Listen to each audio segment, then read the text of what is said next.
Je m'appelle François Monbois, je suis le président de la FEVAD. C'est la Fédération du e-commerce et de la vente à distance. Alors on ne peut pas vraiment dire qu'il y a un profil type, puisque vous savez maintenant on a 35 millions de gens qui achètent sur Internet, donc c'est vraiment tout le monde. Il fut un temps où les acheteurs sur Internet étaient, c'est vrai, plutôt des hommes, plutôt CSP+, plutôt urbains. Maintenant c'est vraiment tout le monde, et que ce soit les plus de 50 ou les plus de 65 ans, il y a aussi des gros consommateurs sur Internet.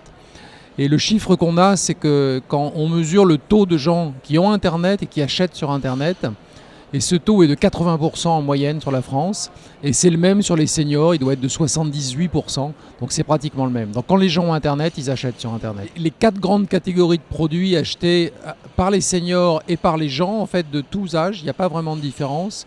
C'est tout ce qui est textile, habillement, chaussures. Tout ce qui est billetterie, on pense aux billets de train, mais aussi au voyage, au tourisme.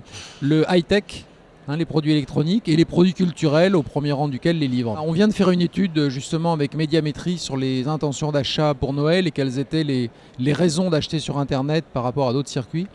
Et de manière intéressante, il y a 2 grands types de raisons. Il y a une raison liée au prix, c'est-à-dire que les gens vous disent c'est moins cher, c'est plus facile de comparer les prix, je fais de bonnes affaires. Et puis l'autre raison, c'est la praticité. C'est je fais ça de chez moi quand je veux. Et il y a une deuxième raison qu'on n'a pas, on avait trié pour les seniors, mais à mon avis, elle est encore plus vraie, c'est je veux éviter la foule en magasin. Et je pense que cette raison-là, pour des personnes qui ont peut-être du mal un peu à se déplacer ou qui n'ont pas envie de foule, c'est une raison très importante. On fait ça de chez soi, quand on veut, sans se déplacer. Et les freins, il n'y en a pas vraiment. C'est-à-dire que le taux d'achat sur Internet dont je vous parlais au début, qui est de 80%, il y a quelques années, il était 72%, puis 74, 76. Il monte d'après en année et il n'y a pas vraiment de frein. Les raisons de ne pas acheter sur Internet, c'est je ne l'ai pas encore fait ou je ne l'ai pas fait, mais il n'y a pas une grosse raison de frein.